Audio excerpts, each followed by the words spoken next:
বিশ্ব বাণিজ্যের অন্যতম গুরুত্বপূর্ণ ধমনী হরমুজ প্রণালী এখন কার্যত তেহরানের নিয়ন্ত্রণে। মার্কিন নিষেধাজ্ঞা এড়াতে গত এক দশকে ইরান যে বিশাল শ্যাডো ফ্লিট বা ছায়া ট্যাঙ্কার বহর তৈরি করেছিল, যুদ্ধের এই উত্তাল সময়ে সেগুলি এখন তাদের তুরুপের তাস।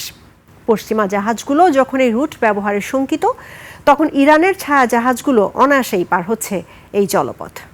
বিস্তারিত নাইম আহমেদের ডেস্ক রিপোর্টে। নায়াসিনামাইড ও স্যালিসাইলিক সমৃদ্ধ লিলি ফেস ওয়াশ যা ফেসের ডেড স্কিন সেল দূর করে দেয় দ্বিগুণ ফাস্টার ব্রাইটেনিং। বিশ্বের মোট জ্বালানি তেলের 1/5 যে পথ দিয়ে যায় সেই হরমুজ প্রণালীতে এখন পাশার দান উল্টে দিয়েছে ইরান। একসময় যে মার্কিন নিষেধাজ্ঞা ইরানকে একঘরে করতে চেয়েছিল, আজ সেই নিষেধাজ্ঞাই তাদের জন্য শাপেবর হয়ে দাঁড়িয়েছে।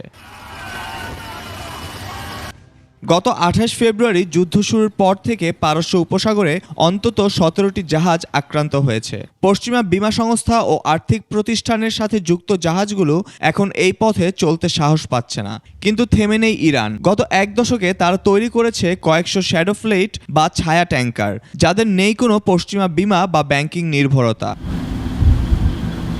বিশ্লেষকরা বলছেন ইরান এখন এই জলপথের অলিখিত দারোয়ান। মার্কিন ডলারের বদলে তারা চীনের ইউয়ান কিংবা রাশিয়ার রুবলে বাণিজ্য করছে।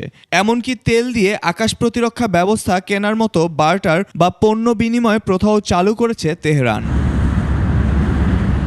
ইরানের এই কৌশলের কাছে নতি স্বীকার করেছে আঞ্চলিক শক্তিগুলোও। সম্প্রতি পাকিস্তানের জাহাজ করাচি ইরানের উপকূল ঘেঁষে নিরাপদ পথ ব্যবহার করে গন্তব্যে পৌঁছাচ্ছে।